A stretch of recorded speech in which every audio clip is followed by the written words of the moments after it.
CNN. President Donald Trump arrived Friday evening at Walter Reed National Military Medical Center, where the White House says he will remain hospitalized for the next few days.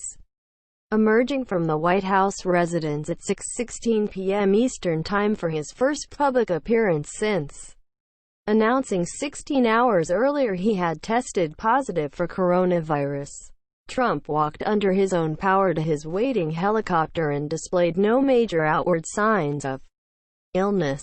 Wearing a navy blue suit, a blue silk necktie and a dark face mask, Trump waved to the media and gave a thumbs up, but did not stop to talk. Chief of Staff Mark Meadows, also wearing a mask, followed him aboard. Trump landed at the hospital a short time later, saluting his military aides before climbing into his limousine for a brief ride to the hospital's main building. His hand could be seen waving as he sped past assembled media. After his arrival, the president posted an 18-second video to his Twitter account, seeking to reassure the American people he is doing very well after his coronavirus diagnosis. "I want to thank everybody for the tremendous support. I'm going to Walter Reed Hospital.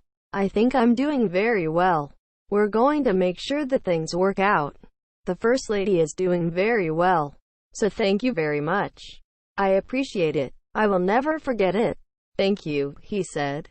His upbeat attitude did not reflect the inherent severity of the situation. It remains extremely rare for a president to overnight in hospital, given the extensive medical facilities available at the White House. Trump himself was said to be spooked after he announced he tested positive early Friday, and has become increasingly alarmed by his diagnosis as he developed symptoms like a fever overnight. According to a person familiar with his reaction, a Trump advisor said there is reason for concern about the president's health. "This is serious," the advisor said. The advisor went on to describe Trump as very tired, very fatigued and having some trouble breathing. A source familiar with the situation said White House officials have serious concerns about Trump's health, and a top administration official told CNN that Trump is okay for now, but our fear is that things can change quick. A third source said the president's condition is worse than First Lady Melania Trump's. Still, there has been no transfer of power to Vice President Mike Pence, said White House spokeswoman Alyssa Farah. "The president is in charge," she said.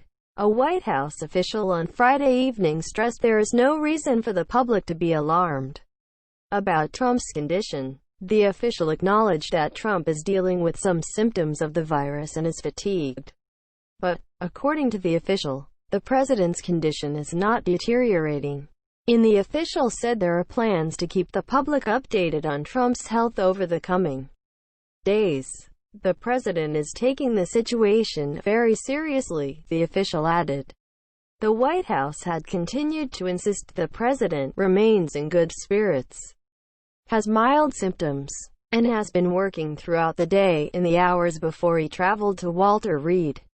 Out of an abundance of caution, and at the recommendation of his physician and medical experts, the president will be working from the presidential offices at Walter Reed for the next few days. Press Secretary Kayleigh McEnany said, "President Trump appreciates the outpouring of support for both he and the First Lady."